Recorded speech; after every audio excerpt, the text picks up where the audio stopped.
Hi everyone, welcome to Virtual History 360. I'm Mr. Wade, and today we're going to be talking about the weaknesses of the Articles of Confederation. Well, that's kind of rude to talk about the weaknesses without introducing the document itself.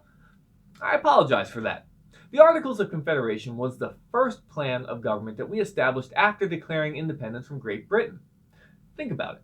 We're all up in arms complaining about a tyrant king. Do you really think we're going to replace the monarchy with a super strong central government? You can see the reasoning, right? But this kind of leads to some problems. And that's what we're going to talk about today. The first plan of government that took 4 years to ratify. You see, in order to approve the Articles of Confederation, all 13 states had to sign off on it. Can you imagine trying to get every single person in your family to agree on something? Now scale that up to the entire country. There's a weakness right away. And although it was proposed in 1777, it wasn't until 1781 that the Articles of Confederation became official. Now, let's talk about the plan itself. It really limited the power of the central government. Like mentioned earlier, we were fighting to get away from a king. Because of the distrust for a strong central government, the Articles of Confederation reflects this by putting most of the power with the states. Now, without a strong national government to unify the states, we were more like a loose alliance of separate powers. Each state had its own economy and would trade with each other as if they were independent countries. In fact, each state could print its own currency.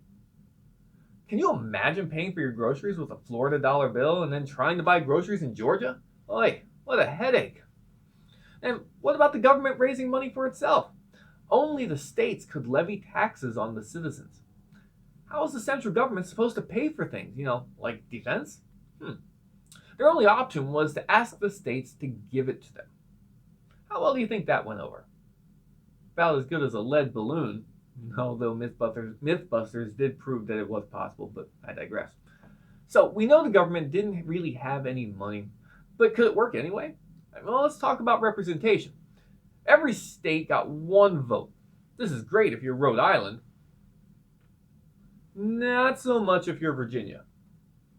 See my point? Large states were unhappy because they claimed that representation should be based on population so that the more populous states would have a larger voice in government. This is foreshadowing, because this is going to be a big topic later in this unit. Remember that. So each state gets one vote. All right, back to that.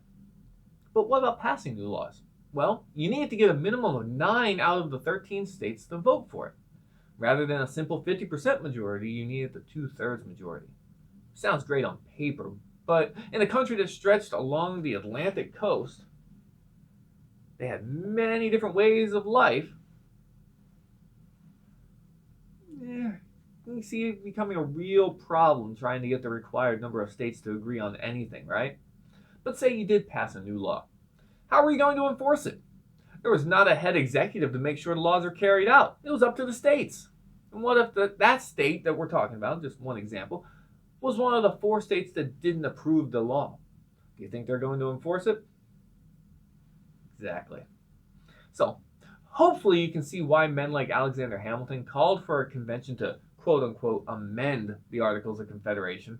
And hopefully, as we go through this unit, you'll see why they scrapped it and started over. Now, if you found this video interesting or informative, go ahead and hit subscribe on my YouTube channel for Virtual History 360. Thank you.